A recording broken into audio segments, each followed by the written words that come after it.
Runtime target * 8 to 10 minutes. Tone * vindication. The fire that burns when someone tells you you're not good enough. In 1978, a 15-year-old kid walked into his high school gym to check the varsity basketball roster. He read every name on the list. Slowly. Carefully. Looking for one name in particular. His name wasn't there. Michael Jeffrey Jordan had been cut from the varsity team. A sophomore. 5 feet 10 inches and 140 pounds. Not good enough. That moment didn't break Michael Jordan. It built him. This is the come up. The come up. Michael Jordan, cut from the team. Before he was Air Jordan. Before he was the greatest basketball player who ever lived. Before the 6 championships, the 5 MVPs, the cultural earthquake that changed sports forever, Michael Jordan was a kid from Wilmington, North Carolina who just wanted to play. His older brother, Larry, was the better athlete. Everyone said so. Larry was stronger. Larry was more physical.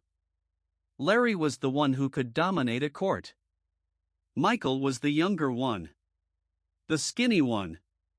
The one who had to earn every single thing he got. And he earned it through obsession. His mother, Dolores, tells a story about Michael as a child. He'd play basketball in the backyard for hours. She'd call him for dinner. He'd say 5 more minutes. 5 became 10. 10 became 30. She'd have to physically drag him inside. His father, James, built him a court in the backyard. A wooden backboard on a pole. Not regulation. Not fancy. Just enough for a kid who couldn't stop playing.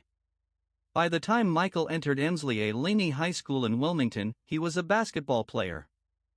Not a great one. Not a recruited one. Just a kid who loved the game more than anything else in his life. He tried out for the varsity team as a sophomore. He gave everything he had. He ran the drills. He showed up early.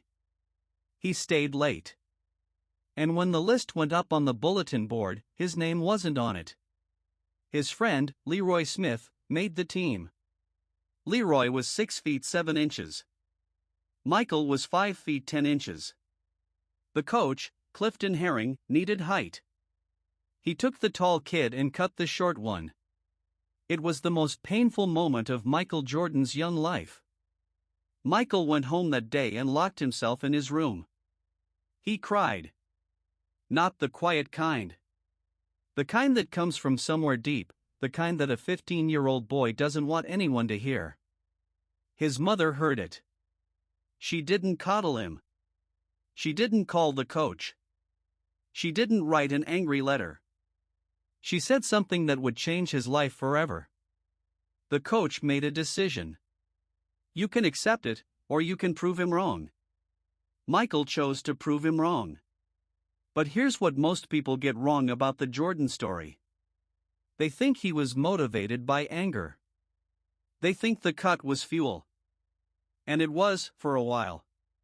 But the real transformation happened in the hours no one saw.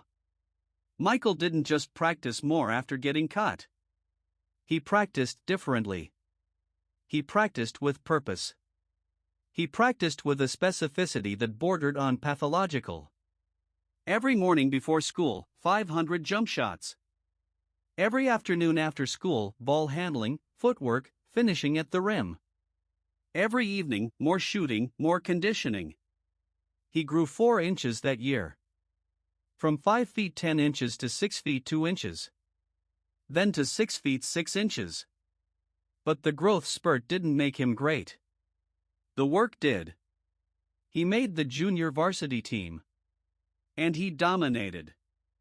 Not just scored, dominated. Averaged over 25 points per game. Set records that still stand at Laney High.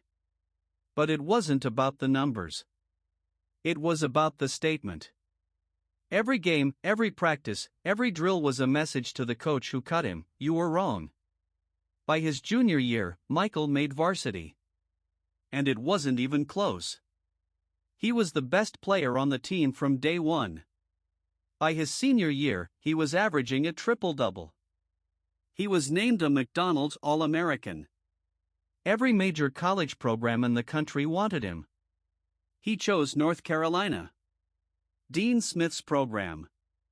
And in his freshman year, he hit the game-winning shot in the 1982 NCAA championship game.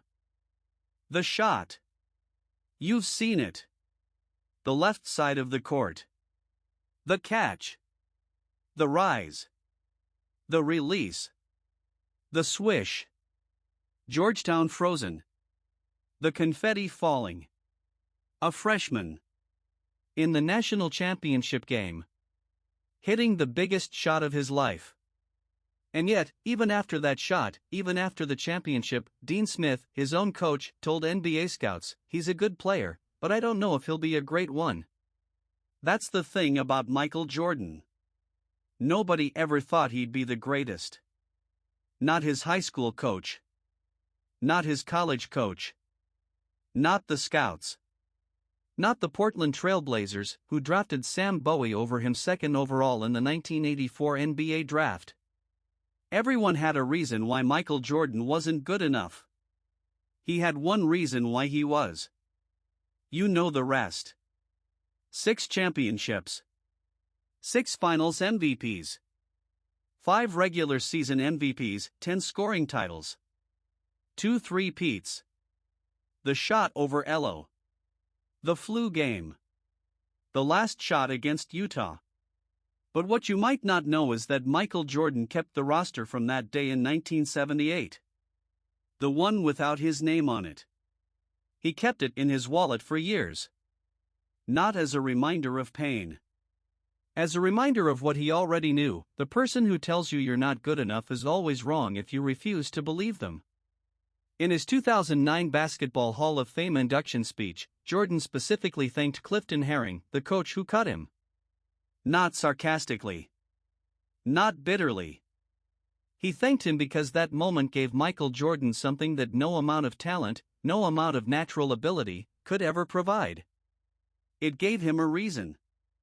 Being told you're not good enough is not a verdict. It's a conversation. The coach who cut Jordan wasn't wrong about the roster. He needed height. Michael was short. That's basketball. But the coach was wrong about the person. He saw a 5 feet 10 inches kid and assumed that was the final version. He didn't know that Michael Jordan was going to grow 4 inches. He didn't know that Michael Jordan was going to outwork every human being on the planet. He didn't know that the name not on that list would become the most famous name in the history of the sport. When someone tells you no, they're telling you about their limitations.